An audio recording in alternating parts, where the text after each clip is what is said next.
Assalamu alaikum, karibuni tupikieni chicken lolly ama chicken lollipops. So kwa leo tutatumia miguu ya kuku ama tunaita drumstick. Tutaiweka kwenye sufuria, yani tuioshe vizuri kisha tuweke kwenye sufuria, alafu tutatia hawaji ama tutatia spices. So utatia spices zile unazopenda, lakini mimi nilitia chili flakes, garlic ginger paste, nikatia pilipili manga, garam masala, nikatia turmeric, nikatia na curry powder.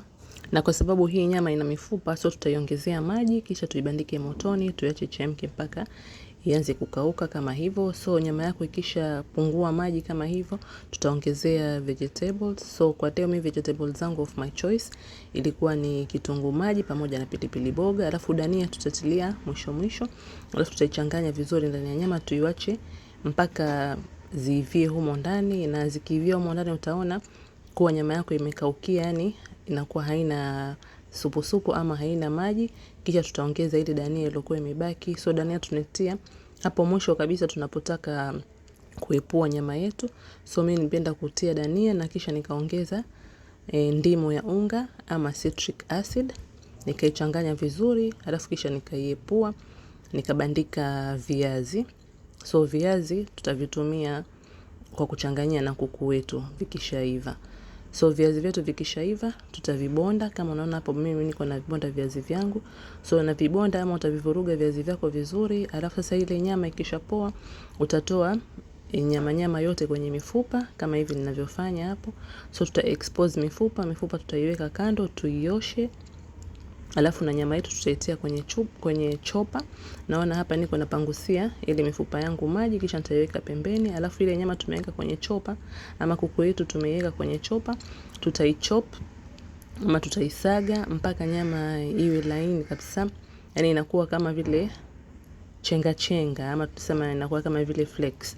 So alafu sasa nyama yetu tutaichanganya na vile viazi ambavyo tulikuwa tumeshaviponda pale awali. So utachanganya vizuri nyama yako pamoja na viazi, alafu utapasulia yai moja ndani ya mchanganyiko wako wa nyama na viazi, kwa sababu yai itakusaidia nyama yako iweze kushikana vizuri wakati unachoma, haitotawanyika kwenye mafuta na itachomeka vizuri na itashikana vizuri. Yani mayai inatusaidia kuunganisha nyama yetu. Alafu kisha utafanya kama kibodi vile cha nyama ama mchanganyiko wako wa nyama, alafu ubari mfupa ndani, yani unauzikia mfupa kwa ndani kama hivi, alafu unatengeneza kwa shape kama vile ya drumstick, inakuwa kama hivyo. Unaona mashallah, na hizi ndo drumstick zetu zote. Very nice. Kisha kwa kando unabandika mafuta kwenye karai mpaka mafuta yako yapate moto vizuri. So mafuta yakishika moto vizuri, utaweka zile drumstick zako ama chicken lollipops zako kwenye mafuta.